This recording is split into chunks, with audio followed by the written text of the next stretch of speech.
Hola, buenas tardes a todos. Bienvenidos a los seminarios de los miércoles aquí en el Centro de Geociencias. El día de hoy tenemos al doctor Luca Ferrari. Él es investigador del Centro de Geociencias. Su tema de investigación es la tectónica regional de México y el Caribe y las relaciones entre magmatismo, tectónica y geodinámica, con aplicaciones también para la exploración de geotermia y para recursos minerales.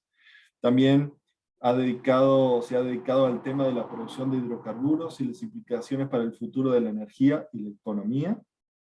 Y el día de hoy, en este seminario, se presenta con el trabajo titulado Presentación del proyecto Planeas, Plataforma Nacional Energía, Ambiente y Sociedad. Así que adelante, Luca, la palabra es tuya. Y como siempre, agradecemos que todos mantengan sus cámaras y sus micrófonos apagados. Y al momento de la sesión de preguntas, anoten en el chat su nombre y se les dará la palabra según el orden que aparezca. Adelante, Luca, te cedo la palabra. ¿Tienes el micrófono apagado? Tienes el micrófono apagado, Luca.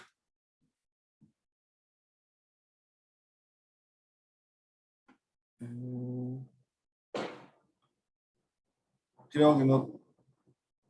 César, creo que Luca no tiene acceso a su micrófono. Ya, gracias. Es que alguien me había sacado, me había, ¿cómo se dice? Puesto en mute, como todo. Pero bueno, aquí estamos. Bueno, muchísimas gracias. En esta plática que interrumpe un poco toda la serie del volumen especial sobre el Caribe, sur de México, etcétera, me tocó a mí esta fecha. Lo que le voy a presentar es un poco un proyecto que me ha, digamos, que le he dedicado más tiempo en los últimos año y medio. Como ustedes saben, yo desde tiempo me estoy interesando en la temática de la energía, pero lo hacía de una manera más de divulgación, o sea, analizaba información y hacía esas conferencias. Ustedes en el Centro de Geociencia ya estaban harto, creo, de mis sermones sobre la energía, el decrecimiento, el ahorro de energía, etcétera. Pero bueno, hace un año y medio, más o menos a finales de 2019, fui nombrado coordinador junto con el doctor Omar Macera del Programa Nacional Estratégico sobre Transición Energética de CONACYT. De hecho, ahora se llama Programa Nacional PRONACE de Energía y Cambio Climático, porque estamos junto con Cambio Climático. Y bueno, como parte de esto, la directora de CONACYT me encargó hacer un proyecto que tratara de integrar toda la información posible sobre el sistema energético mexicano. Fue una propuesta que yo le hice para poder tener elementos para analizar la situación y también hacer proyecciones, modelos y asesoría en cuestiones de energía y planeación del sistema energético mexicano. Entonces, bueno, fue un proyecto que va terminando en los próximos meses, donde junté un pequeño grupo, fue un proyecto pequeño, con un alcance limitado, pero con este grupo de colaboradores que le pongo aquí, logramos, yo creo, hacer algo interesante que ahora le voy a presentar. Esos son mis colaboradores. Pues Nathalie es egresada de la UNAM, es una experta en sistemas de bases de datos. Rafael González entró con el proyecto, pero ahora es postdoc de la UNAM, del Centro de Geociencia. No lo han conocido por la cuestión de la pandemia, porque bueno, está afuera, pero él estudió en la Universidad de Barcelona su doctorado con un grupo de punta a nivel mundial sobre cuestiones de energía y sobre todo de futuro de la energía. Diana Canales es también postdoc por CONACYT, dentro de estos nuevos postdoc de CONACYT. Ella también egresada del Tecnológico de Monterrey, pero es matemática aplicada en particular. Diana fue mi estudiante en la maestría y ahora está en el doctorado también, pero está trabajando todavía en este proyecto. Y también hemos hecho colaboraciones estratégicas con Cartocrítica y Manuel Llano, que es el director. Es una ONG que se dedica a presentar información de manera visual, cartográfica, de muchos temas, particularmente también del tema de la energía, y Rodrigo Palacio, que trabaja en Iniciativa Climática de México, pero también está muy interesado en la cuestión energética. Él sabe todo del sistema eléctrico mexicano, y entonces, bueno, con esas dos ONG tenemos una relación importante de colaboración, intercambio de información, etc. Bueno, ¿por qué? ¿Por qué hicimos este proyecto? Bueno, creemos que a nivel nacional tenemos una serie de problemas, más bien yo diría una serie de predicamentos en cuestiones energéticas. Los problemas principales que identificamos son, bueno, obviamente el declive geológico de la producción de combustibles fósiles. Yo se lo he enseñado muchas veces, pero sabemos, bueno, que el pico del petróleo en México lo tocamos en el 2004, el pico del gas lo tocamos en el 2009, y pues de ahí en adelante fuimos bajando nuestra producción de hidrocarburos. 90% es un declive geológico técnico, no tanto y no solamente la corrupción, los malos manejos, poca inversión, etcétera, ¿no? Tenemos también una alta dependencia de los productos refinados, diésel y gasolina y gas natural. Eso lo admite, bueno, lo pone claramente también la Secretaría de Energía en sus gráficas. Desde 2015 somos importadores netos de energía. Sí exportamos petróleo crudo, pero importamos una cantidad superior en términos energéticos de gasolina, diésel y gas natural. Tenemos también un creciente impacto social y ambiental en la producción de energía, y eso se ve con la resistencia que han tenido muchos proyectos energéticos, incluso muchos de energías renovables, ¿no? Y también está toda la cuestión del impacto sobre el uso del suelo y sobre el uso del agua. La producción de energía consuma agua y cantidades crecientes de territorio, si lo vemos desde el punto de vista de las renovables, que son muy diluidas. Y bueno, y tenemos obviamente un rezago ancestral, pero no mejora, incluso en algunos casos está empeorando. O sea, tenemos una gran inequidad del consumo de la energía. Las estadísticas nos dicen que el decil más rico de la población en México consuma 7 veces lo que consuman los deciles más pobres, ¿no? Y los datos del Coneval y de INEGI nos dicen que hay 50 millones de personas en pobreza energética, que significa que más allá de poquito no tienen la energía eléctrica suficiente, no pueden permitirse la energía eléctrica suficiente y otro tipo de energía para tener una vida digna, unos mínimos, pues.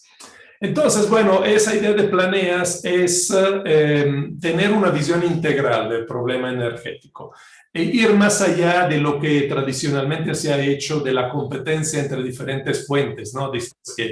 Que los hidrocarburos, ¿no? Que la solar, que la eólica, que la geotermia, como si cada quien quisiera decir que su fuente es la mejor, digamos. También ir más allá de esta visión centralizada de la energía a través de megaproyectos, sean esos de combustibles fósiles, que son típicamente centralizados, pero también esta visión de las renovables como que tratan de mantener esa misma visión con grandes megaproyectos, ¿no? También lo que queremos es juntar toda la información del sistema energético, no solo del punto de vista de la oferta, sino también de la demanda, para qué se usa la energía, dónde se usa, cómo se usa, etc. Y también tratar de ir hacia un uso más justo, más equitativo de la energía, pero también un uso parsimonioso. Necesariamente a futuro necesitamos reducir el consumo de energía, particularmente de los deciles más consumidores. Entonces, bueno, la idea fue de integrar en un único repositorio permanentemente actualizado y abierto, o sea, con la posibilidad de poder ser accesible a diferentes actores sociales y al público en general de todo lo que tiene que ver con energía, desde la producción hasta el uso final.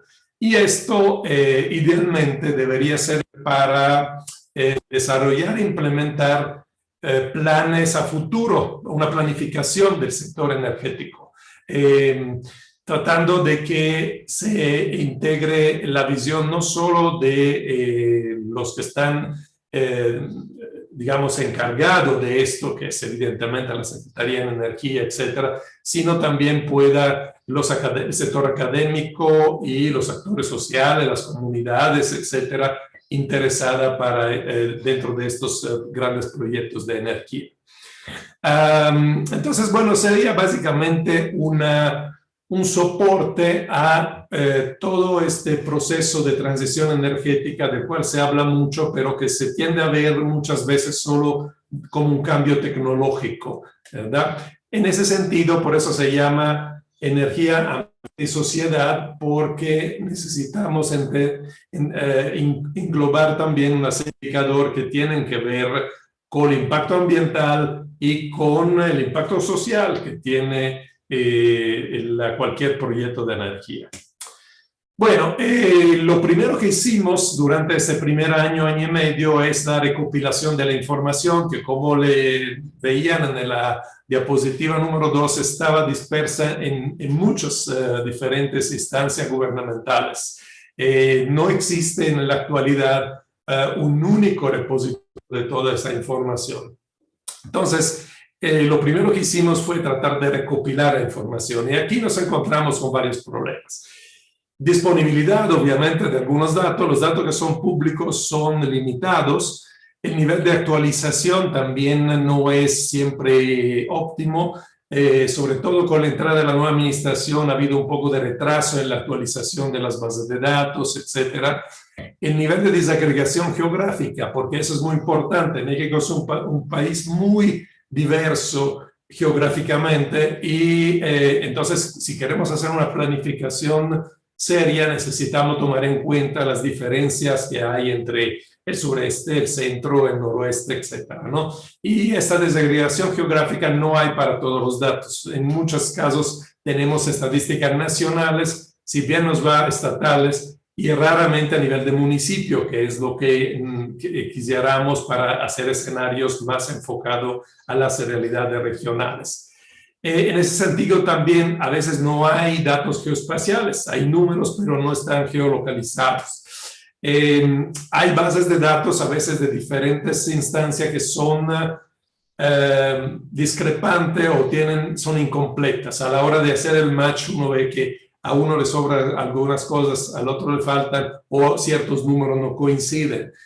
Luego obviamente la cuestión de las unidades de medida que no son homogéneas y finalmente a veces de repente hay errores de capturas, obvio. Entonces, todo esto, no se crean que crear un sistema de base de datos es una cosa sencilla. Bueno, los que han trabajado con esto saben, pero se va muchísimo tiempo en organizar los datos, homogeneizarlos, filtrarlo para que pueda tener sea significante lo que uno hace. Y luego, bueno, la información que no tenemos, hemos hecho solicitud de información por la ley de transparencia. Y aquí es un poco la síntesis de todo lo que hicimos. En eso nos ayudó muchísimo Cartocrítica, que tiene mucha experiencia en esto. Se hicieron 55 solicitudes y recientemente hemos tenido los resultados. Y aquí pueden ver en donde hemos tenido una respuesta parcial, en rojo donde no tuvimos, o sea, no nos dieron los datos argumentando que están protegidos, y en verde lo que sí nos dieron todo. Como pueden ver es poquito. Aquí es un poco la síntesis, o sea, el 60% de las solicitudes no nos dieron la información, el 29% fue información parcial, el 9% sí obtuvimos la información que hemos pedido. Bueno, ¿qué tenemos entonces? Le enseño muy rápidamente 3 diapositivas con el sistema de base de datos que tenemos. No pretendo que entre en detalle, pero para que vean la complejidad del tema. Aquí vemos el sector hidrocarburo, que es donde hemos trabajado ya desde más tiempo con la tesis de mi estudiante Diana Hernández, que ahora está en doctorado. Aquí tenemos una base muy completa que obtuvimos haciendo el match entre la información que tiene CNH, la Comisión Nacional de Hidrocarburos, y Pemex. Tenemos la ubicación, el tipo de hidrocarburo, profundidad, año de descubrimiento, producción de todos los pozos que se han perforado en México. Lo tenemos a nivel de campo, también con las reservas. Tenemos la infraestructura, al menos hasta la refinería y los terminales de almacenamiento. Tenemos la producción y consumo a nivel nacional. Nos falta y no hemos podido conseguir todavía la distribución, o sea, cómo se usan los productos petrolíferos refinados a nivel de municipio, es decir, básicamente a nivel de gasolinera y a nivel de gas natural también. Esa parte nos falta para tener el panorama completo. Y bueno, vamos a ver si lo podemos conseguir.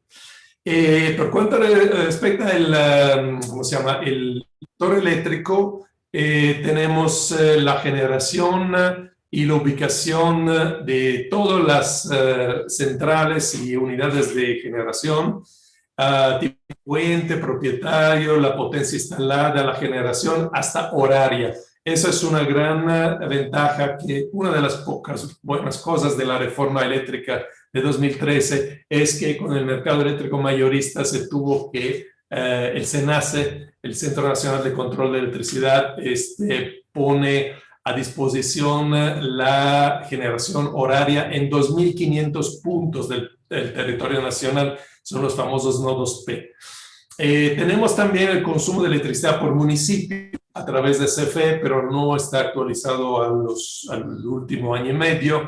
Tenemos la estructura del Sistema Nacional de Transmisión, del Sistema Nacional de Distribución, y tenemos los datos a nivel general. Entonces, esa es un poco la organización de todos estos datos, esa información. Y finalmente, tenemos toda una serie de indicadores socioeconómicos, principalmente de INEGI y en parte de Coneval. Bueno, eso es lo que nos sirve para hacer luego el cruce con la información de la demanda, del consumo, también indicadores de pobreza, de marginalidad, de vulnerabilidad económica, etcétera, ¿no? Entonces, eso es para tener el aspecto social en mente, no solamente la producción, la generación, sino también el consumo y quién consuma y cómo lo consuma, para qué lo consuma, que es muy importante. Bueno, empezamos yo les voy a presentar ahora rápidamente un poco algunos de los resultados que tenemos, que son muy interesantes, yo creo, del sistema energético mexicano. Esa es la clásica gráfica de Sankey, como se llama, donde tenemos el flujo de energía desde la producción hasta el consumo a nivel país. Entonces, aquí podemos ver algo que ya sabíamos, el tamaño ¿cómo se llama?, de la flecha, bueno, del tubo aquí es proporcional a la cantidad de energía. O sea, aquí se mete todo en la misma unidad de energía y podemos ver. Y podemos ver que somos un país todavía muy, muy dependiente de combustibles fósiles, principalmente petróleo crudo y carbón. El petróleo en parte lo exportamos, entonces de lo que queda, básicamente el 86% de la energía que entra al sistema viene de petróleo, gas natural, en medida menor carbón. Petróleo es como el 60%, gas natural es como el 23%, el resto es carbón. Luego podemos ver que el uso final, después de todo esto, el uso final principal es en el sector del transporte. La mitad de toda la energía que consumimos en México se va a la transportación de bienes y personas. El 32% es el uso industrial y luego viene el uso residencial, comercial, público y agropecuario. Ahora, la cosa que sí es interesante es que la electricidad solo es el 19%. Entonces, cuando se habla de renovables, se habla de producción de electricidad y de todas formas van a contribuir a este 19%, que podrá sí escalarse un poco, pero es la quinta parte de toda la electricidad.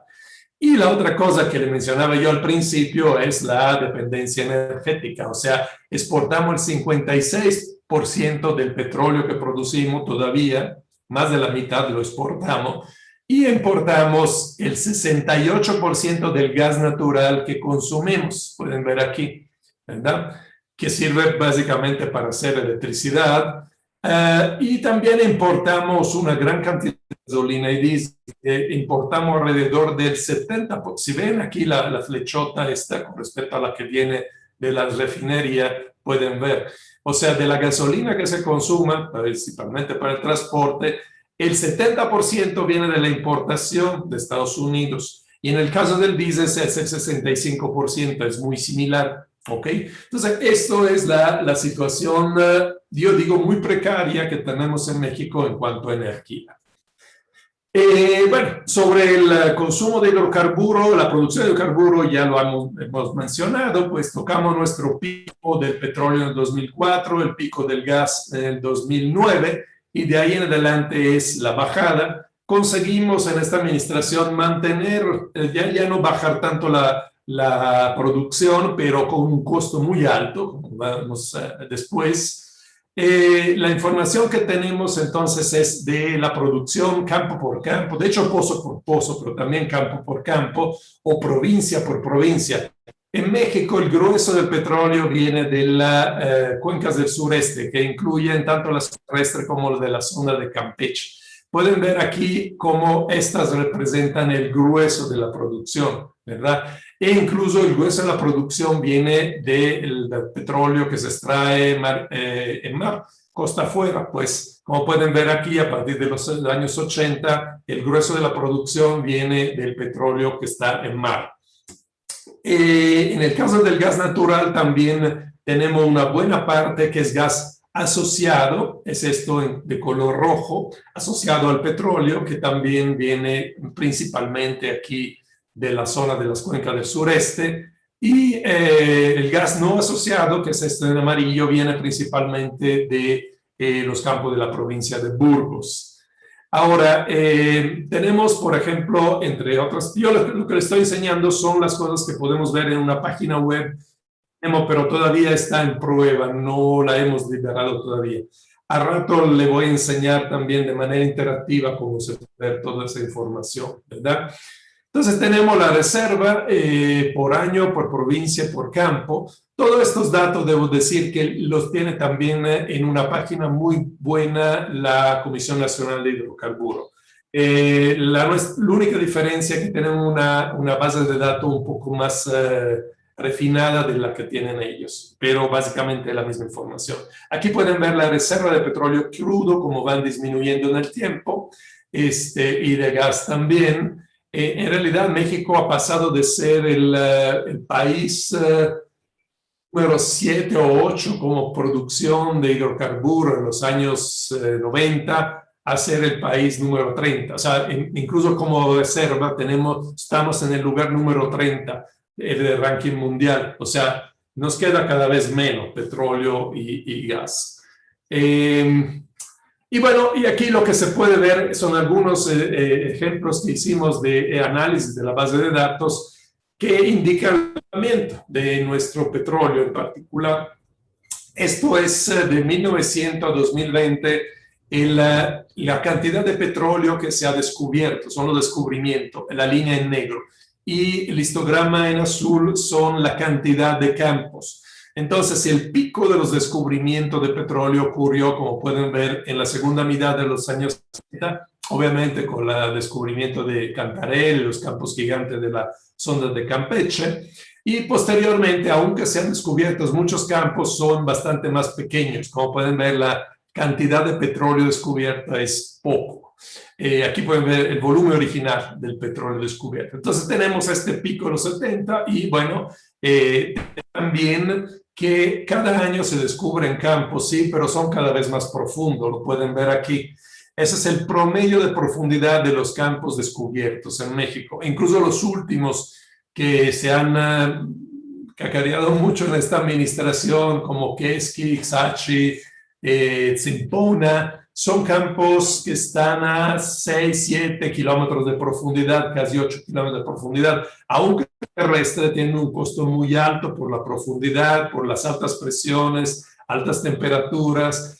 De hecho, son en el límite de la ventana del petróleo, son campos que tienen principalmente gas y condensados, o petróleo muy, muy ligero.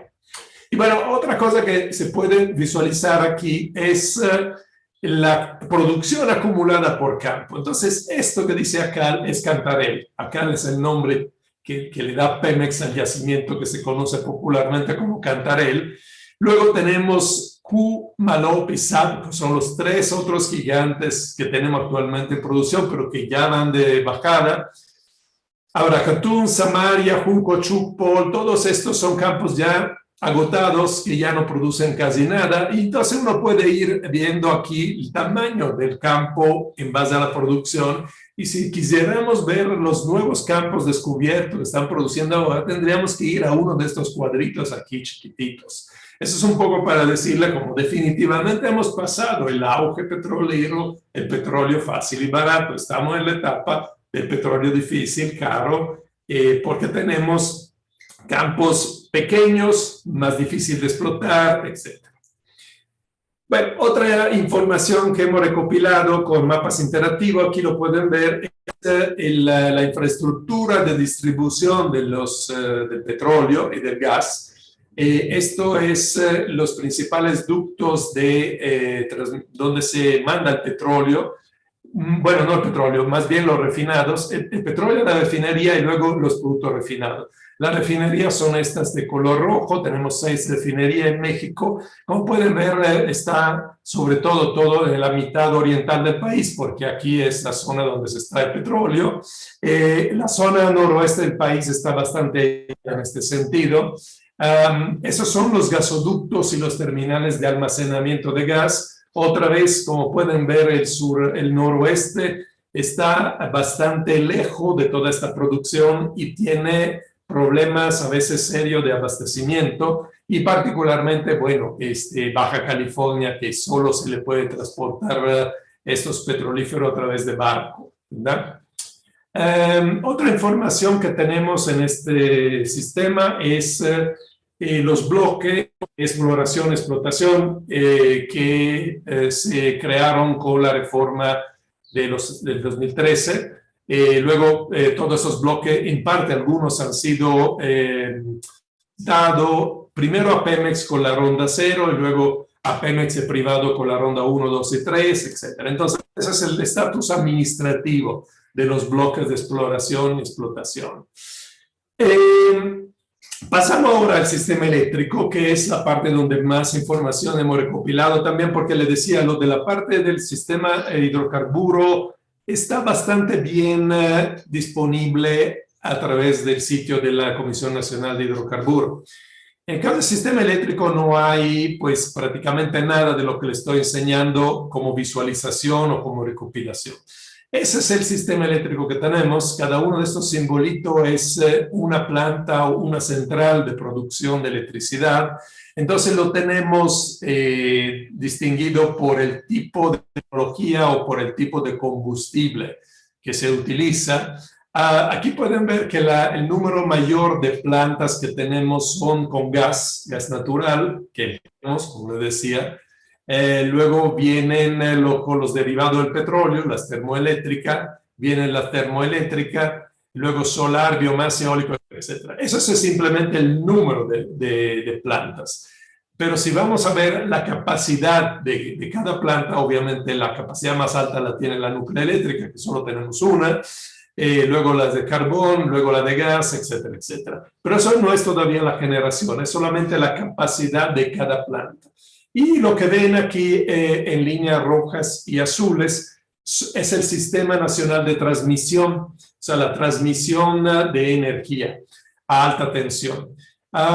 Aquí pueden ver una cosa, que el centro está relativamente bien conectado, pero hay ciertos cuellos de botellas. Por ejemplo, hacia el norte solo tenemos 3 grandes líneas, y también hacia la península de Yucatán solo hay una línea. Entonces, estas son las zonas donde puede haber frecuentemente apagones. El famoso apagón que ocurrió a final del año pasado fue sobre esta línea que está aquí, y también la línea que va a Yucatán está constantemente congestionada porque aumentó mucho la demanda por el sector turístico antes de la pandemia, obviamente, en Yucatán, pero solo hay una línea de alta tensión que transfiere la energía allá.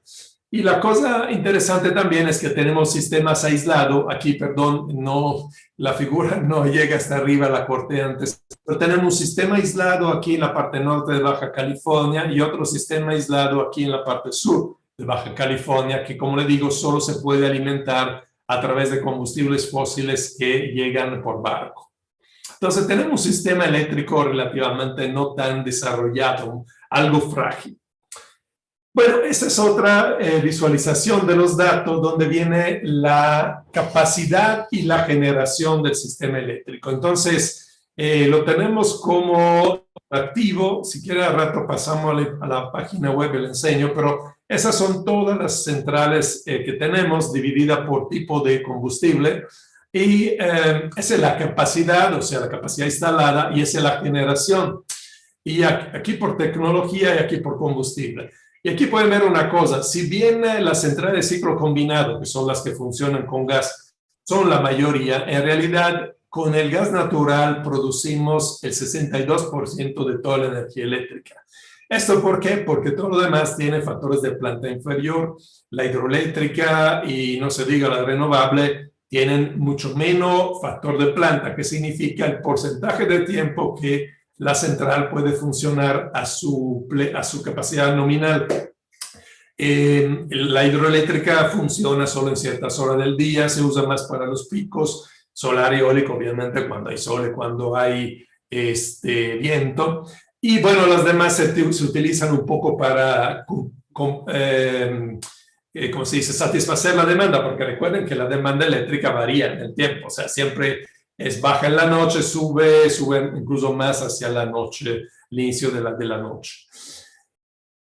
Con todos esos datos podemos ver, por ejemplo, año con año, por lo de 2016 hasta 2020, cómo en un trimestre, en un mes o en todo el año ha sido la generación diaria por hora en promedio. Entonces, por ejemplo, eso es una gráfica de la generación eléctrica durante 2019, ¿con qué se hizo? Entonces pueden ver que el grueso, como le decía, es gas natural por ciclo combinado, luego vienen las termoeléctricas, aquí viene la hidroeléctrica, pueden ver que eso es de las horas 0 a las 24, o sea, es un día promediado de todo el año.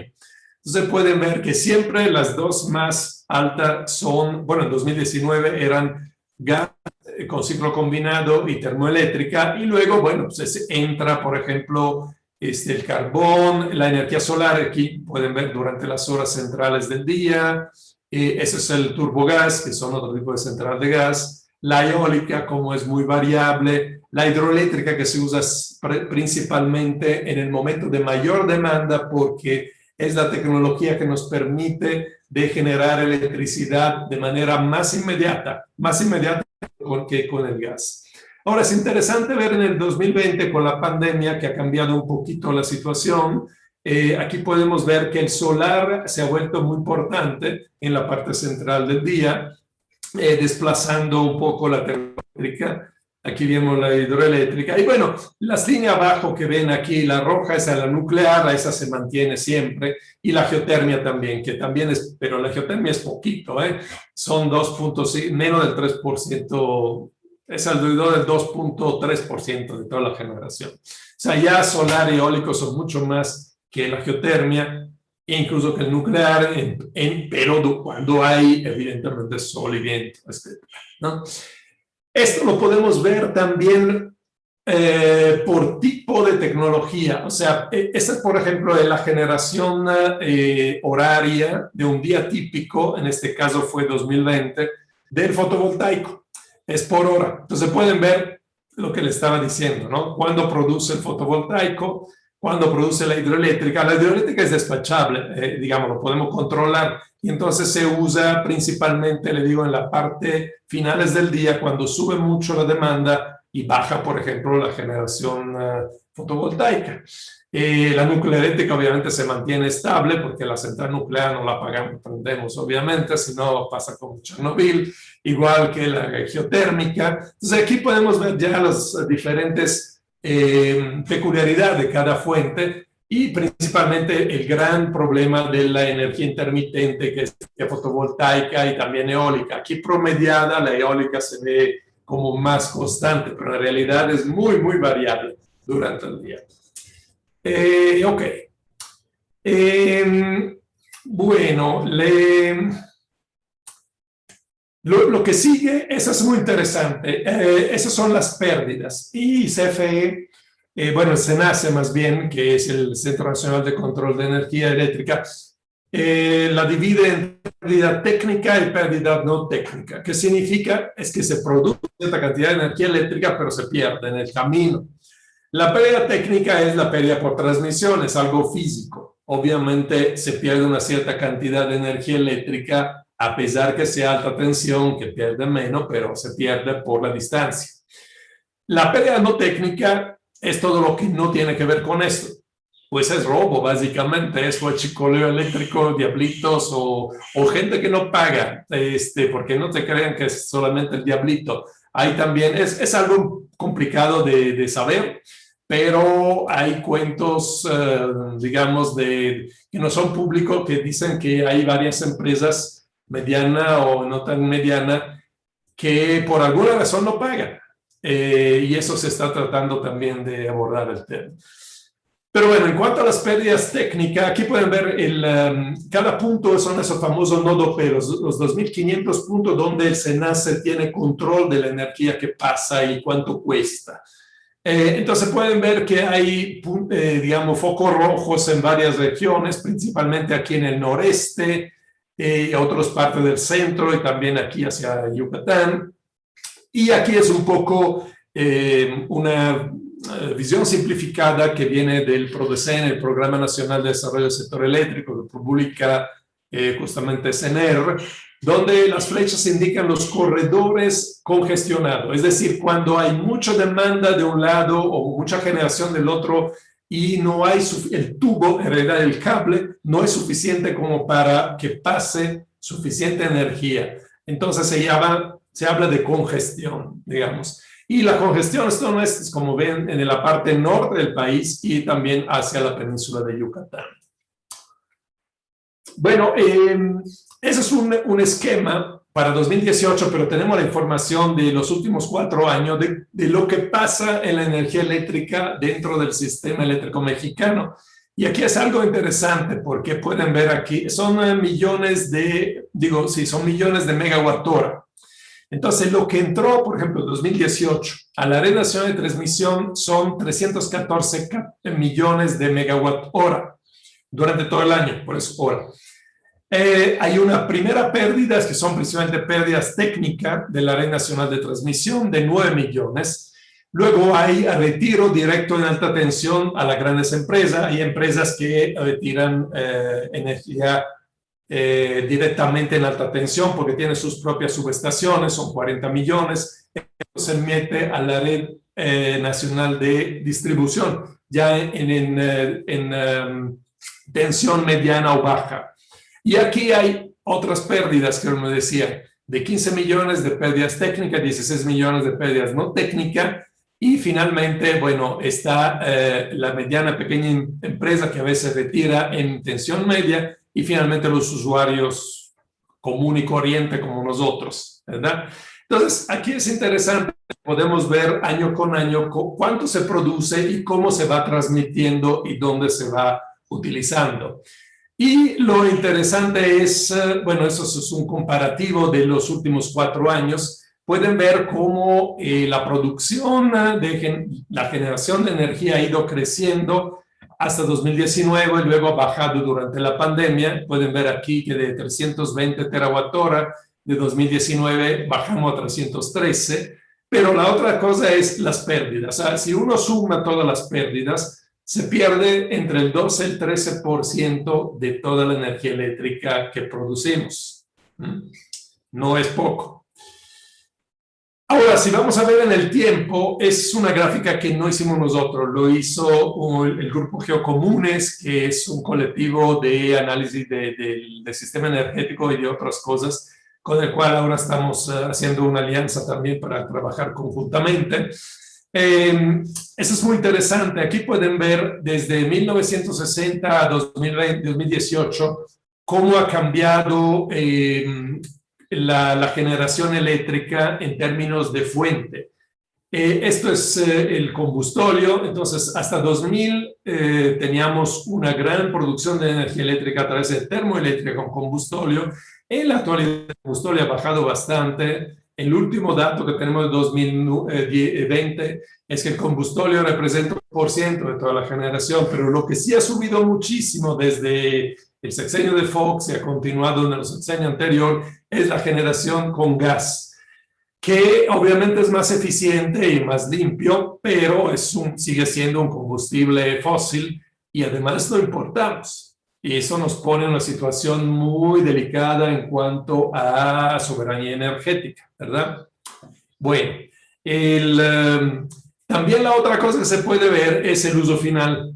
Entonces, aquí viene el uso industrial en rojo, agropecuario, el público, sector público, sector comercial y residencial. Y pueden ver que estos de abajo no han crecido demasiado, crecen, digamos, con el aumento de la población, pero que sí ha crecido bastante en las últimas 2 décadas el consumo industrial, y eso se debe particularmente a la firma del Telecán en el 94, donde empezó el desarrollo de toda la industria maquiladora en el norte del país. Entonces ahí lo interesante del caso es que importamos gas de Estados Unidos y lo usamos en parte para producir bienes que luego son reexportados a Estados Unidos, además con mano de obra barata mexicana. Es un mal negocio. Yo siempre digo que deberíamos repensar esto. Desafortunadamente, la nueva administración firmó alegremente el TEMEC, que es la continuación del Telecán, pero a futuro deberíamos pensar en dejar de invertir en industria de alto uso de energía como industria de exportación y destinar la energía que queda a los usos internos del país. Bueno, aquí es el consumo. Ahora sí vamos a la parte del consumo. Hemos visto la generación, aquí vamos al consumo. Lo tenemos por entidad federativa y por tipo de uso final. Industrial, residencial, comercial, agrícola, servicio, etc. Bueno, eso me lo puedo saltar rápidamente. Aquí es interesante porque podemos ver el consumo ya, porque por fortuna tenemos el dato por municipio. Entonces aquí se ve, por ejemplo, la gran industria, el consumo por municipio. Debo decir que aquí no está la parte que retira directamente en alta tensión. Eso es solamente, entonces es solamente una parte de la gran industria. Pero bueno, podemos ver que está principalmente en el centro norte del país, ¿no? Que son los puntitos más de rojo o fucsia, son los que tienen mayor consumo. En el sector comercial, bueno, eso está bastante dividido en todo el país. Esta zona central del país, entre Oaxaca, centro-sur, digamos, Oaxaca, Guerrero, es la zona de menor consumo en todos los sectores. Es donde hay población bastante distribuida en pequeños pueblos y comunidades, pero también las zonas de mayor marginación. Aquí vemos el consumo de la mediana industria y aquí el residencial. Se ven más o menos los mismos patrones. En el caso del consumo residencial es interesante. Aquí pueden ver que por municipio los que más gastan son, aparte del centro, las zonas costera y del norte del país. Y ahí, si ahora lo vamos a ver per cápita, ya vamos a ver un factor interesante.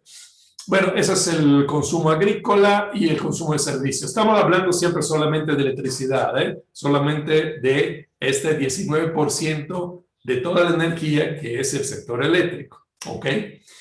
Lo podemos ver el consumo también otra vez con estas gráficas de violín por día, digo por hora, consumo diario por hora, por las diferentes zonas de control en que está dividido el país. ¿No? Entonces, por ejemplo, vemos diferentes patrones que se deben básicamente a 2 cosas. Si existe industria pesada que consume energía y la cuestión climática, porque una parte importante de la energía a nivel residencial y comercial es para el aire acondicionado. En el norte del país no se puede vivir sin aire acondicionado. y en varios lugares de las costas, digamos, ¿no? Esto es interesante también, la generación, porque ha habido mucho de ese debate, ¿no? La generación del Estado versus los privados, etc. Entonces, ¿de quiénes son las principales centrales? Aquí pueden ver que el nuclear y el carbón son principalmente, prácticamente del Estado. Esa es la carboeléctrica, esa es la nucleoeléctrica. El azul oscuro es todo lo que es de la CFE. En naranja es de Pemex, porque Pemex también tiene algunas centrales para sus propios usos. El eólico y solar es básicamente totalmente privado, lo pueden ver acá. Y la termoeléctrica, la geotermia y la hidroeléctrica es principalmente del Estado, pero no exclusivamente. El gas natural también es más de los privados. El ciclo combinado lo pueden ver aquí, ¿verdad? Entonces, no es cierto que los privados tienen renovable y el Estado solo con fósiles, porque el Estado tiene la hidroeléctrica, la geotermia, y los privados también tienen una buena parte de las centrales de gas. Pero bueno, si vamos a ver la propiedad a nivel general, es prácticamente mitad y mitad. Pueden ver aquí, ¿no? Entonces es un poquitín más, quizás un 51, 52% de el Estado y el resto de los privados. En cuanto, perdón, a generación, aquí estamos viendo la generación. Entonces, básicamente estamos en una situación donde el Estado controla directamente solo la mitad de la generación. Y los privados, bueno, esa es la cosa. Un privado pone una central para ganar, no necesariamente para dar servicio a la gente. Entonces está todo este debate de si realmente la energía tiene que hacerse con base a un mercado eléctrico o tiene que ser un bien de consumo básico de la población y tiene que darse en función de otras consideraciones. Eso no implica que los privados no existan, pero pues evidentemente la reforma eléctrica que se hizo en 2013 favoreció mucho a los privados. Claro que también favoreció la generación por energías renovables, pero también no renovable como el gas. Le quiero decir, o sea, el tema no está muy polarizado y yo no estoy ni en un lado ni en el otro, pero reconozco las ventajas de una cosa y de la otra, pero creo que hay que verlo en términos muy fríos y si uno ve los datos, pues tienen parte de la razón ambos lados.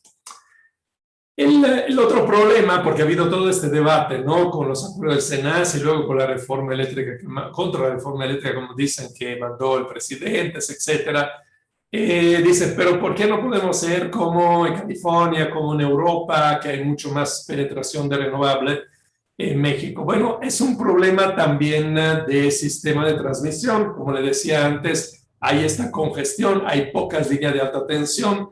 Entonces, si uno pone renovables intermitentes, que son eólico y solar, tiene que poner grandes extensiones de territorio y tiene que sobredimensionar la capacidad, y eso implica que necesita más líneas de transmisión. Además, las renovables uno la pone en el istmo de Tehuantepec, las zonas más soleadas, no necesariamente en las zonas donde más demanda hay, y entonces puede ser que se tenga que transferir esa energía.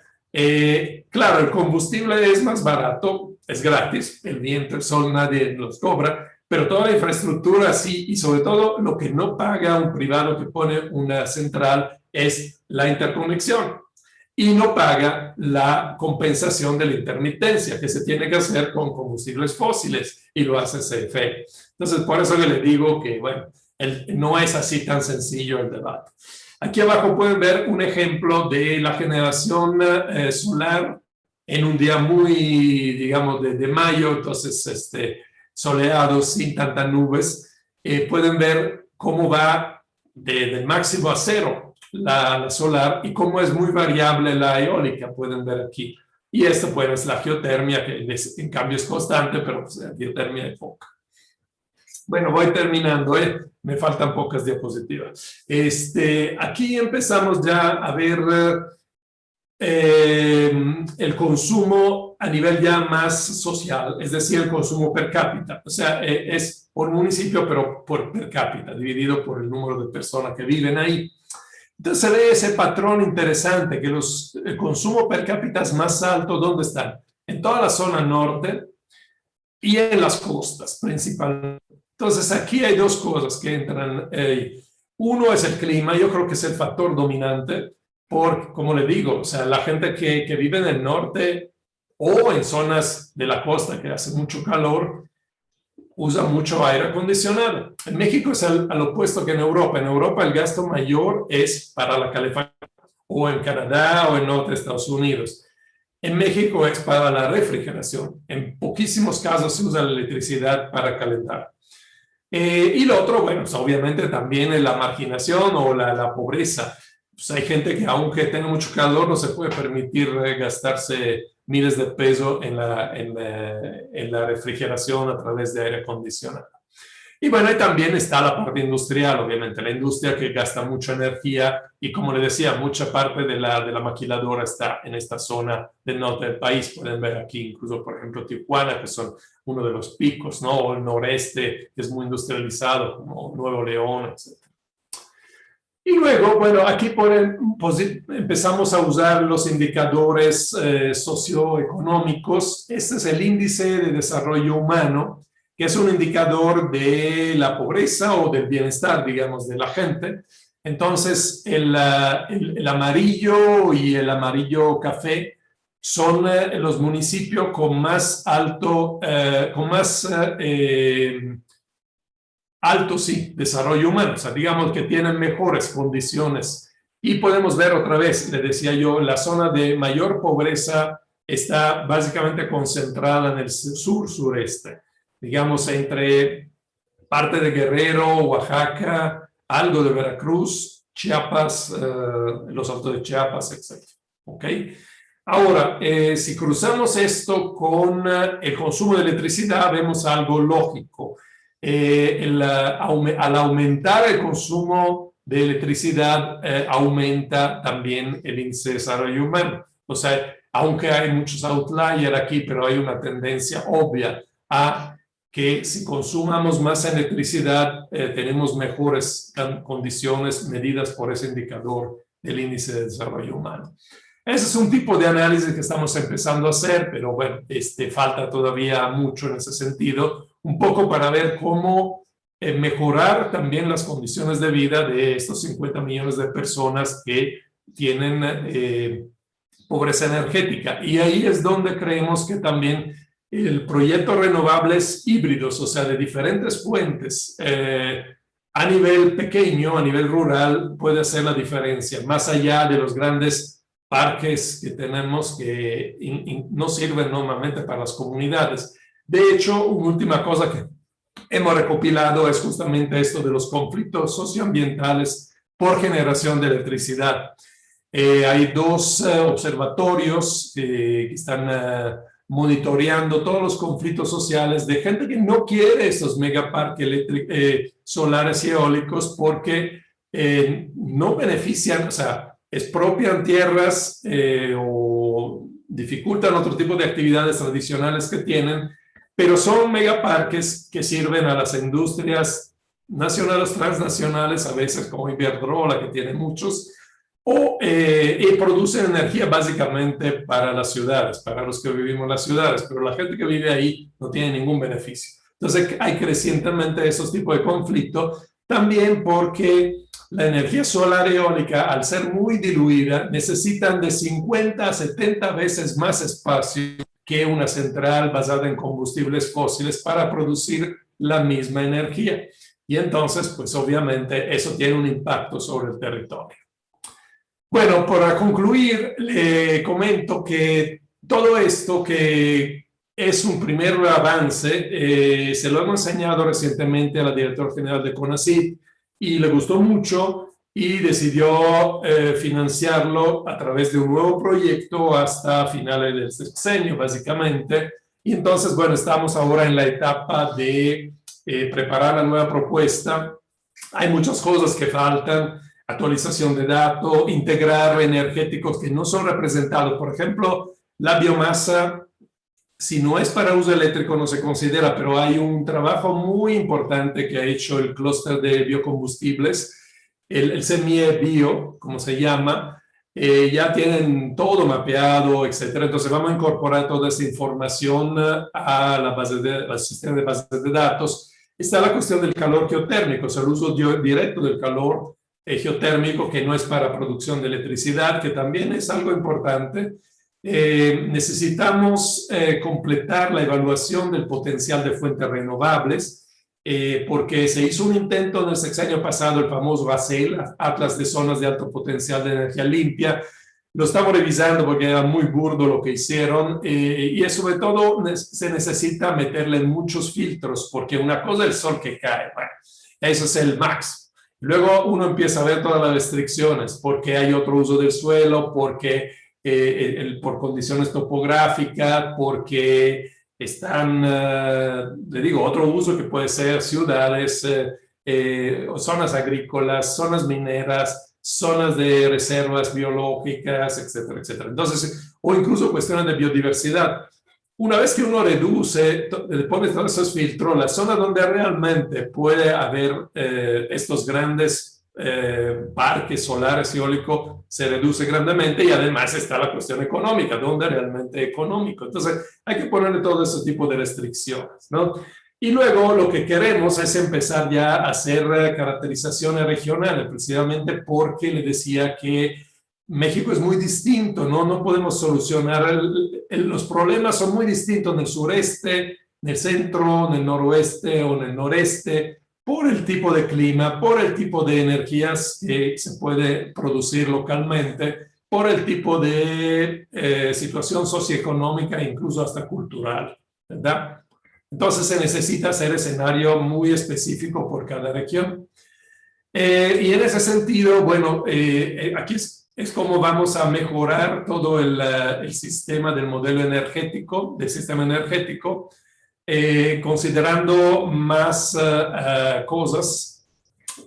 Vamos a integrar también las reservas, por ejemplo, de elementos críticos que tenemos en México, como el litio, como todas las otras, los otros minerales que sirven para las renovables. Y lo ideal es llegar a algo así, o sea, que sea un sistema realmente muy integrado donde podamos tener información que permita de definir políticas a nivel federal e incluso a nivel estatal, ¿verdad? A través de todos esos indicadores y estas bases de datos. Entonces, bueno, con eso termino. Sí, eso es el sistema ideal que esperamos tener, digamos, a final del 2024, donde no solo sea el modelo del sistema energético, sino también tengamos la parte jurídica, la parte de los costos, la parte de, por ejemplo, del presupuesto de carbono, indicadores de cobeneficio y finalmente la parte financiera, para que sea realmente algo que pueda ayudar a asesorar políticas públicas en materia de energía. Gracias. Muchas gracias, Luca. Como les escribí en el chat, si desean hacer alguna consulta a Luca Ferrari, al doctor Luca Ferrari, me ponen en el chat su nombre, indicando que desean hacer una pregunta y yo les daré la palabra. Quisiera hacer una pregunta, dice Gerardo Carrasco. Adelante, Gerardo.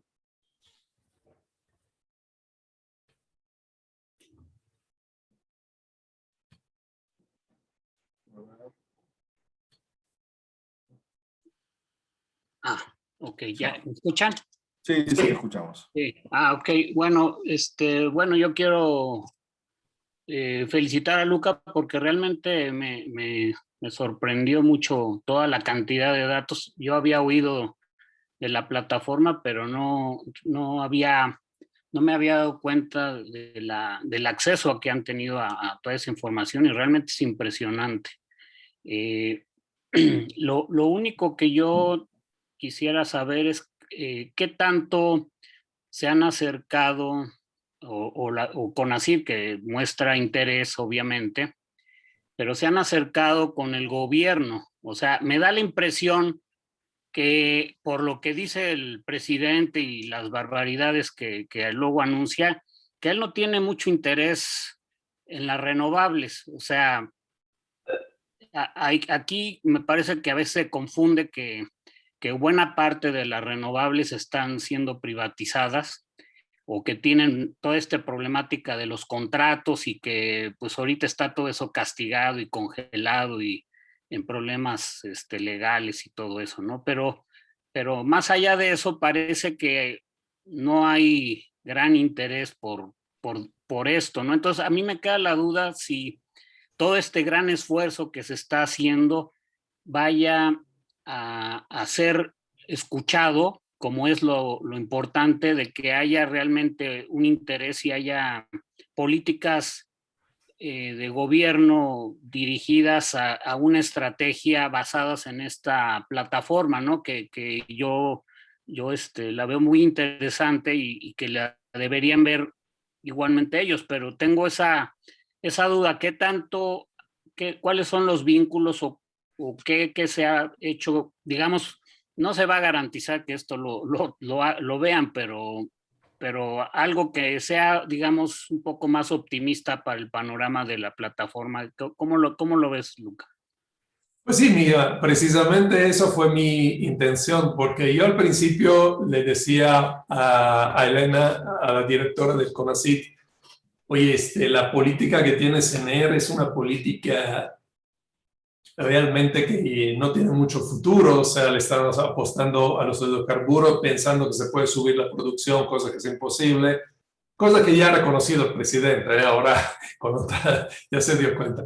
Le está diciendo, bueno, y luego esta cuestión de, sí es cierto, bueno, la reforma anterior había perjudicado a CFE y en parte Pemex, pero no es que regresándole todo el poder a CFE y a Pemex vamos a tener mejor, o sea, no necesariamente eso va a ser lo mejor para el país, en fin. Entonces, es precisamente por esa razón que me dijo, mira, vamos a hacer un proyecto donde tú desarrolla toda esta información y luego vamos a ver si podemos presentar algo al presidente, porque con CNR ya intentamos, yo tuve varias reuniones y bueno, ¿qué le digo? O sea, es Secretaría de Refinación, no es Secretaría de Energía. Pero está muy clavado con esto de Dos Bocas, etcétera, la parte de refinación, etcétera. Yo no tengo mucha esperanza, porque creo que tienen una visión como de, a ver, bueno, lo que se ha dicho, ¿no? Como borramos los 4 siglos, los 4 décadas de gobiernos neoliberales y regresamos al México de los años 70, 80, pero el problema es que ya no tenemos el petróleo y gas. Entonces, pues y además tenemos el doble de la población. Entonces, y además está el problema ambiental. O sea, a mí lo que me parece un poco increíble es esta negación de la parte del declive de los hidrocarburos y la parte del impacto ambiental, ¿verdad? Ahora, yo no creo que la renovable van a ser la panacea, yo creo que la renovable sí, bueno, obviamente nos van a quedar esta, hay que manejarla, hay que ir hacia allá, pero el problema, y lo he dicho en muchas ocasiones, es que con la renovable no vamos a cubrir ni la mitad del consumo actual. Por eso que insistimos mucho también en la parte de ahorro de energía, uso parsimonioso de la energía, etc. En fin, pero para hacer la respuesta corta, la idea, a mí me dio mucho gusto que le gustó eso del proyecto a la directora y que decidió financiarlo y hacerlo más grande de aquí a fin del sexenio. Y ella me dijo, no, todo esto lo tiene que ver el presidente, vamos a hacer una presentación al presidente. Digo, vamos a ver, esperamos, vamos a ver qué se puede hacer. Y yo no tengo demasiada confianza, digo, que esto prospere en el sentido de que toda esa información sirva para tener una política energética un poco más a mediano y largo plazo, pero al menos lo hacemos. Qué bueno que tenemos el soporte de CONACYT, porque en el momento en que empiece a haber problemas, que yo creo que no, dentro de poco, en el sistema eléctrico y en general, pues ahí tengamos un plan B. Un grupo de gente y un sistema y una unidad que se pueda permitir de hacer modelos y escenarios y a lo mejor logramos dirigir o coadyuvar a que el gobierno tome una dirección un poquito, repito, un poquito a más largo plazo. Porque lo que tiene ahora es de muy corto plazo. Claro, en corto plazo, bueno, pues ahí tiene todavía petróleo, sí. Pero el problema de la importación de gas es tremendo. Ahorita con la helada en febrero, con la helada en Texas, bueno, nos cortaron suministro y además el gas que llegó fue carísimo y ahora CFE está cargando con los costos. Si este verano va a ser muy caluroso, como dicen, ya están pensando de hacer apagones. Tanto porque a lo mejor llega menos gas de Texas, pero también porque si no le toca un recibo altísimo a CFE, porque aquí a diferencia de Estados Unidos el precio es controlado, entonces lo tiene que meter CFE. En Estados Unidos te llega el recibo de $10,000, ¿verdad? Total, a mí me parece muy interesante desde el punto de vista incluso científico tener toda esa información y hacer análisis. Estamos preparando varios artículos, ¿no? Incluso para revistas científicas internacionales, como presentando toda esa información que yo hasta ahora no había visto así organizada y analizada. Bien, Luca. Había una pregunta también de Adriana Espino, ahí en el chat, si la plataforma está disponible para consulta pública y dice dónde podemos consultarla y medio que se responde, si está habilitada en la página planeas.org. Mira, la habíamos empezado, le digo la verdad, ese es un ejemplo, ¿no? Esa es la página. Aquí, por ejemplo, ya de manera interactiva puedes ver, ¿no? Aquí uno puede decidir, no sé, si quiero los 2 trimestres, si quiero 2018, etcétera, cómo fue la generación. Son ejemplos, ¿no? Aquí también el patrón de generación por hora. Déjeme ver. Le voy a enseñar algunas cosas rápidas. La generación. No la he restringido porque todavía tiene problemitas. Mira, la hicimos casi como demo. Como pueden ver, se tarda un rato además, porque la hicimos en Google Sites y la hicimos con Power BI, que es un programa propietario, es una licencia gratuita. O sea, realmente no se crean. Hemos hecho milagro con 1.400.000 que me dieron. Lo que queremos es ahora, con el nuevo proyecto, y además se va a ligar a un esfuerzo que tiene CONACYT que se llama Ecosistema Nacional Informático. Entonces, en la segunda mitad de este año, una parte de esa información va a estar disponible a través del sitio de CONACYT de estos Ecosistema Nacional Informático, donde tienen ya información sobre COVID, información sobre otros PRONACE como lo de toxicidad, etcétera, ¿no? Pero el problema es que es una página, dos problemas. Uno, queremos hacerlo todo con software libre, no con Microsoft Power BI. El Microsoft Power BI es muy bonito, pero es una caja negra. Es un sistema que te permite en tiempo real desplegar datos, visualización de datos de bases de datos. Lo queremos hacer con software libre para que sea más, que podamos, ¿cómo se dice? Customizarlo, como se dice, hacerlo más accesible a las necesidades que queremos y también para no depender de licencias de terceros. Y la otra es, necesitamos ponerlo en un cloud probablemente comercial, tipo Amazon Cloud o cosas así, porque si está en un servidor físico en Geociencia, la base de datos como está actualmente, se tarda mucho, porque no es lo mismo que estos clouds que tienen data center en todo lado. Entonces, y además, bueno, lo hemos hecho sin ser expertos de este tipo de páginas. Entonces, yo creo que ya es bastante interesante, se ven cosas importantes, o sea, uno puede ver de manera interactiva cada central, aquí por ejemplo, déjenme ver, termoeléctrica convencional, en fin, pero lo vamos a tener que poner de una manera más profesional y entonces ya cuando esté así lo liberaremos a todo el mundo. Pero si alguien está interesado en algún dato específico, pues justo yo se lo puedo mostrar, ¿verdad? Perfecto, Luca. Después tengo una pregunta de Susana aquí en el chat. ¿Se han calculado cuánto es el robo por huachicol? Por el huachicol. Huachicol eléctrico, dices. Yo supongo que sí, está así la pregunta en el chat. No sé si Mira, Susana quiere aclarar esa eh, pregunta. sí, déjame ver si aquí tengo las pérdidas. No, era lo que le enseñaba al principio. Mejor le lanzo la presentación, perdón. Espérame. Porque lo tenía en una de las gráficas. Escribió aquí Susana por el petróleo y eléctrico.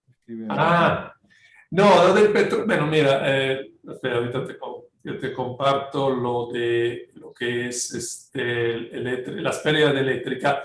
O sea, el problema que son datos que no tenemos. Era una de las informaciones que pedimos por transparencia. Pero bueno, lo oficial en cuanto a electricidad es esto. O sea, tenemos pérdidas técnicas que son, le digo, por la transmisión y pérdidas no técnicas. Entonces, las pérdidas no técnicas tú puedes ver acá que, por ejemplo, cada año son, no sé, por ejemplo, en el último año, 2020, 13.7 terawatt-horas sobre un total de 313.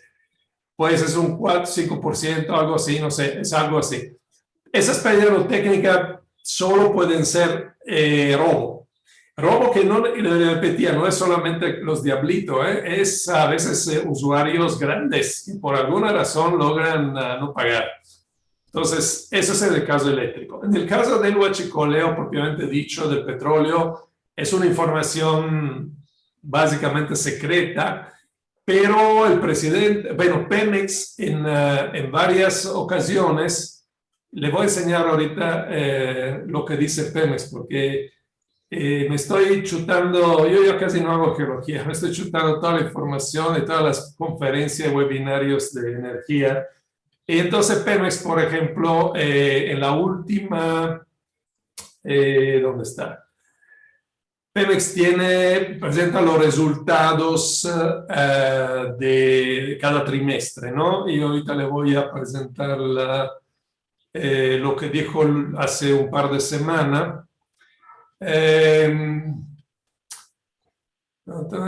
Producción, exportación, costo de extracción, venta. Porque recuerdo que venía también el robo de combustible. Aquí está. Entonces aquí pueden ver lo que declara Pemex es esto. Que en el 2018 esto era lo que se está robando y de gasolina y diésel y de gas líquidos. Y pues actualmente, según las cifras oficiales, es muy poco, pero no hay manera de comprobar. Hay que creerle. Se supone que hicieron toda esa lucha muy fuerte al huachicoleo, que ha implicado en muchos casos utilizar mucho menos los ductos y mucho más las pipas, cosas que es menos eficiente y más caro. O sea, pero de todas formas, claro, si efectivamente hemos recuperado el 95% de lo que se robaban, bueno, pues yo creo que valió la pena. Pero pues no te dan esa información. Ahora le cedo la palabra a Adriana Espino, que también te deseo hacer un par de preguntas. Adelante, Adriana. Buenas tardes, doctor. Muchas gracias por su plática. Comentaba acá en el chat que ha sido bastante clara y bastante ilustrativa para los que no somos conocedores del tema.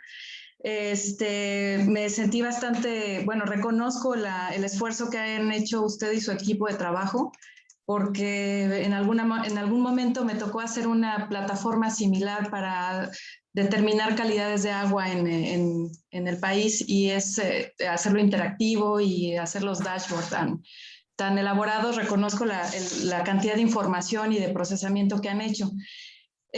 Sumando un poco al comentario que dice el doctor Gerardo Carrasco, yo sí veo que esto a futuro, como usted dice, esto es una evidencia consolidada y bien estructurada que va a poder fungir como base para desarrollo de nuevas políticas energéticas.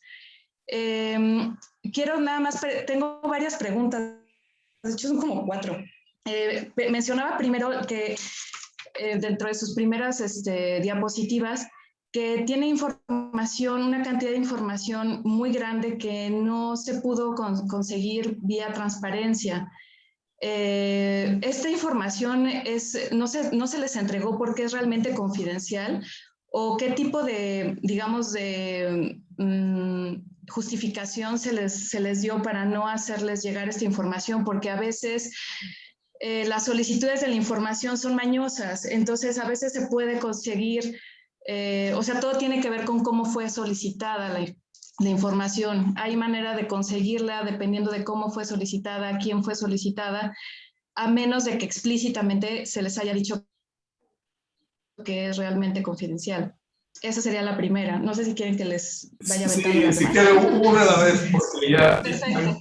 ya se me empieza a olvidar las cosas, ya soy grande, ves que tengo la barba blanca. No, mira, hicieron las solicitudes un grupo, ese grupo de cartocrítica tiene muchísima experiencia. Y yo le enseñaba al principio, déjeme ponerlo, es esta. Realmente, además se hizo, por ejemplo, la misma información se hizo a diferentes, por ejemplo, CFE, Senar se la cree, ¿no? Entonces, para ver si en algún lado, pues, salía. Y a veces uno te dice que sí o parcialmente, otro que no, etc. En casi todos los casos, sobre todo la información de CFE, es que el órgano interno de transparencia, la parte, digamos, interna del DCF que se dedica a eso, decía que era información reservada, bla, bla, bla, bla, bla. Pero en un caso, por error, dijeron que era reservada, pero anexaron el oficio de la subdirección correspondiente donde venía esa información. Entonces, bueno, eso fue un error, ¿no? No fue mañoso de parte nuestra. Bueno, fue un error en el sentido que solicitamos 2 veces la misma información y en la segunda vez nos agregaron ese oficio, pero se olvidaron de ver que venía un PDF con la información. O sea, que sí tienen la información, pero no la quieren dar. Y bueno, solamente se escudan atrás de que esa información va con todos los artículos ahí de la ley que lo permiten. Entonces, bueno, si quieres, digo, en todo caso, lo podemos platicar si tú tienes alguna estrategia mejor, pero vamos a seguir intentando. La otra cosa es ahora ya con un respaldo más oficial de CONACYT y de este ecosistema nacional de informática de CONACYT, voy a ver la posibilidad de hacer convenios ya directamente con CFE o con Pemex para obtener esa información. Porque ahorita estamos así por ley, pero bueno, lo que pasa es que ya he tenido reuniones con CFE y están muy preocupados por la publicidad de la información, sobre todo en este gobierno, porque tiene mucho ataque de todo lado. Y yo insisto siempre que todo tendría que ser transparente, pero desde arriba, sobre todo CFE, híjole, sabemos quién es su director, ¿no? Y su historial, entonces, bueno, no es la persona más transparente, ¿no? Que se conozca. Pero bueno, vamos a hacer el intento de todas formas. Adelante con más preguntas. Claro, gracias, doctor. Sí, efectivamente, yo creo que ya después con el apalancamiento gubernamental a lo mejor es más fácil tener el acceso. Desde el punto de vista técnico, se lo pregunto yo como alguien que no conozco del tema, que no soy geóloga, y ustedes sí, ¿cuál sería como una, digamos, yo lo que no entiendo es qué nos limita, a lo mejor geológicamente hablando, técnicamente hablando, qué nos limita a tener más inversión en cuanto a la energía nucleoeléctrica? Bueno, no es geológico. Bueno, si lo quiere ver desde un punto de vista exclusivamente geológico, no tenemos el combustible. O sea, y tampoco la tecnología. Entonces, en términos de soberanía energética, cero. O sea, las centrales no la fabricamos aquí, la única que tenemos son de Estados Unidos, el combustible no sé si es estadounidense, probablemente sí, o Francia. O sea, los grandes países que han desarrollado energía nuclear son Francia, Estados Unidos, algunos otros, bueno, la Unión Soviética, Rusia, etcétera. pero son unos cuantos países del mundo. Entonces, y el combustible, tenemos uranio algo, sí, en Chihuahua, por allá. Gil había hecho todo un estudio hace tiempo, pero aunque podamos tener algo de uranio, todo el procesamiento para enriquecerlo no lo tenemos. Entonces, esa es una limitante inicial. Luego tenemos la limitante del costo, que es muy cara, construir una central nuclear, aunque luego, bueno, en el tiempo se paga. Y la tercera es la seguridad. O sea, si no podemos proteger unos ductos, si tenemos un país altamente sísmico, altamente con erupciones volcánicas, con diferentes tipos de riesgo geológico, digo, yo no soy muy partidario de la energía nuclear, no tanto por una cuestión ideológica, sino porque requiere un nivel de seguridad muy grande y luego está el problema una vez que el combustible has usado, ¿dónde lo vas a meter? Porque lo tienes que conservar por decenas de miles de años. Entonces, la verdad, no le veo mucho futuro y no le veo mucha oportunidad, aunque hay que decir que es una energía limpia. Una vez que tú terminas de construir tu central, ya no tienes emisiones y es una energía de carga base constante. Y bueno, los que tienen fuentes nucleares, digamos, central nuclear como Francia, pues son mucho más limpios que Alemania, que está a un lado, que le ha metido muchísimo en renovable, pero tiene que mantener el carbón para poder compensar la generación intermitente.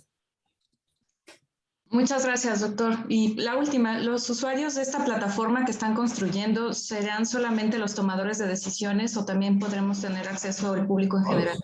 No, la idea es de hacerlo, bueno, la que vamos a poner dentro de este año, que es la primera fase, es abierta a todo público, todo. En lo subsecuente, lo que vamos a construir, si nos financian, como dicen, etcétera, y si logramos incluso esta conexión con algunos sectores del gobierno que nos pasen la información, va a ser probablemente a diferentes niveles. Puede haber una interfaz abierta a todo público, una interfaz solo para usuarios calificados, digamos, tomador de decisión, etcétera, y una parte interna, digamos, bueno, para nosotros que lo estamos llevando a cabo. O sea, quisiera yo tener diferentes niveles de acceso, también un poco para si nos pasan los datos de CFE, que sepan que no todo va a estar libre, etcétera, etcétera. Pero para fines académicos, para hacer análisis, a mí me gustaría que todo fuera libre. Eso sí. Claro. Muchas gracias, doctor. Felicidades. Gracias. Muy bien. Muchas gracias, Luca. No tenemos más preguntas en el chat, así que agradecemos a todos la presencia del seminario de hoy. Nada más que te quería decir que veo que está presente también Rafael González, el postdoc que tenemos, sí, pero también Natalie, que está trabajando en el proyecto. Rafael va a dar un seminario también, no sé sobre qué, pero imagino que algo relacionado. Sí, ya concretamos una fecha con Rafael para eso. Muy bien, muchas gracias y agradecemos toda su presencia y los esperamos en el siguiente seminario.